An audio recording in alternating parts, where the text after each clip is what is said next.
Bueno, ahora tenemos algunas fuerzas comunes. Entonces, Isaac Newton, que fue el científico que estudió la física y que logró interpretar la mecánica, él observaba que los objetos eran atraídos hacia la Tierra. Podemos ver un árbol lleno de mangos y podemos ver que los mangos, a medida que la brisa los mueve, lo que sea, ellos van cayendo hacia el piso. Y caen al piso porque cada uno de ellos tiene algo que se llama peso.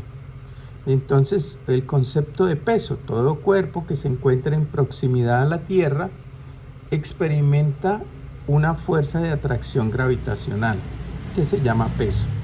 Ese peso tiene una fórmula. ¿Cómo se calcula? La masa que tiene el cuerpo se multiplica por la gravedad. Ahora vamos a hacer aquí una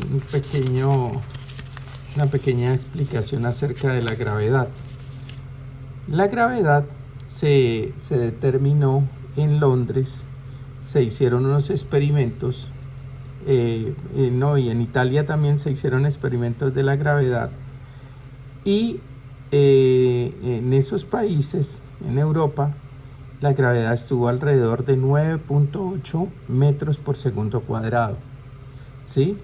Nosotros que estamos prácticamente sobre la línea ecuatorial, estamos, como la Tierra es achatada a los polos, estamos en una distancia mayor del centro de la Tierra.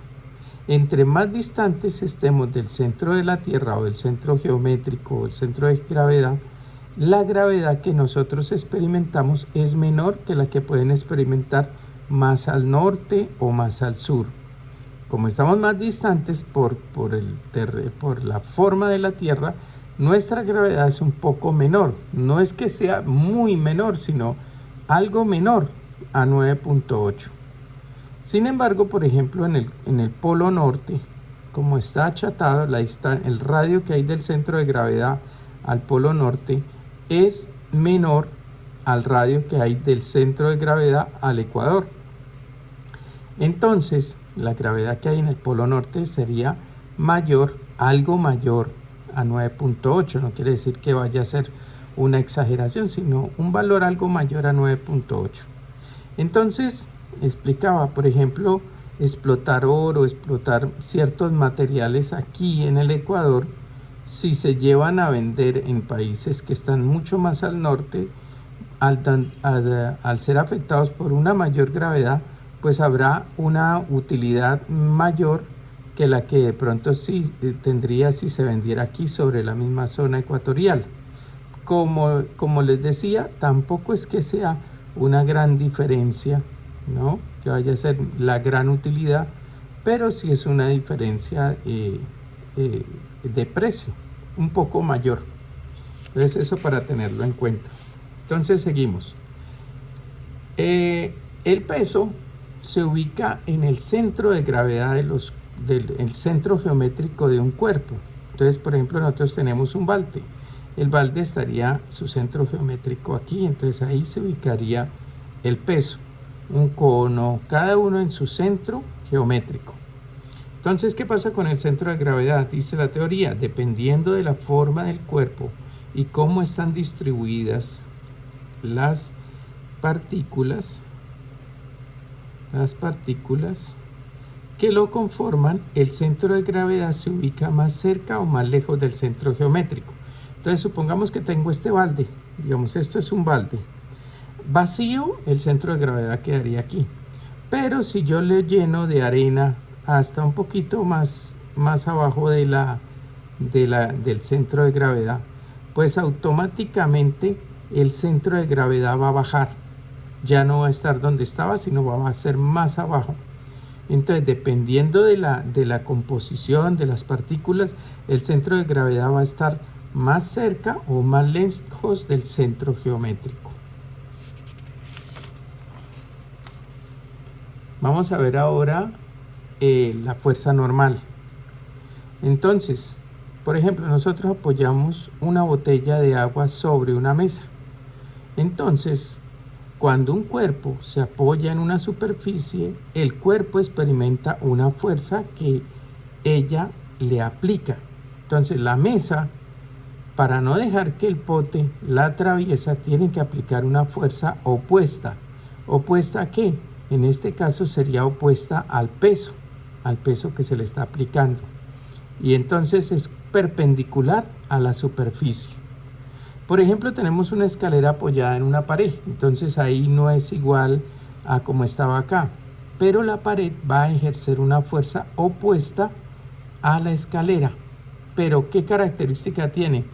Tiene que la característica mayor es que esa fuerza normal es perpendicular a la superficie.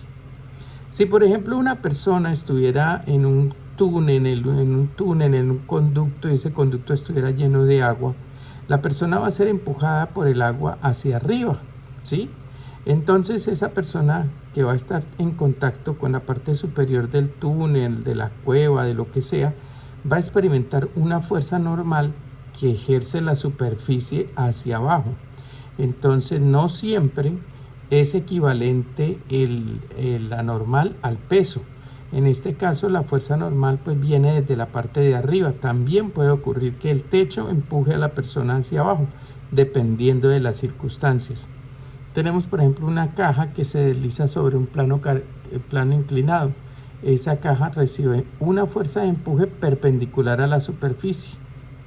O una patineta que viene por una pista especial, entonces la fuerza normal es perpendicular a la superficie y a medida que se desplaza pues su ángulo va cambiando porque siempre tiene que ser perpendicular a la superficie. Ahora venimos con la fuerza de rozamiento. Entonces tenemos por ejemplo un bloque de madera, una caja de madera, y esa caja de madera la voy a deslizar sobre el piso.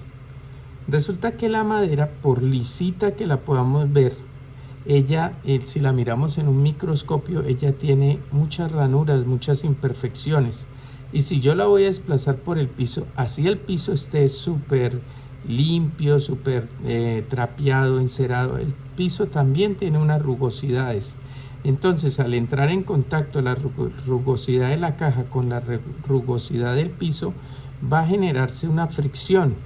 Nosotros escuchamos cuando se está arrastrando algo, escuchamos un ruido desagradable.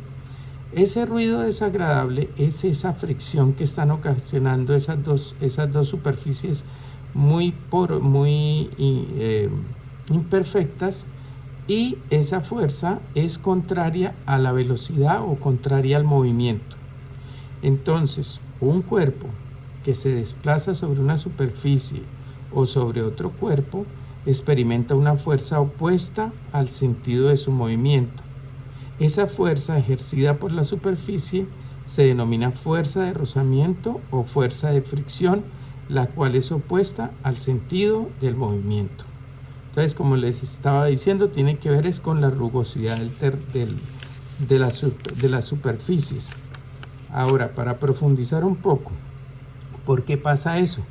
Pasa eso porque los materiales tienen ciertas características.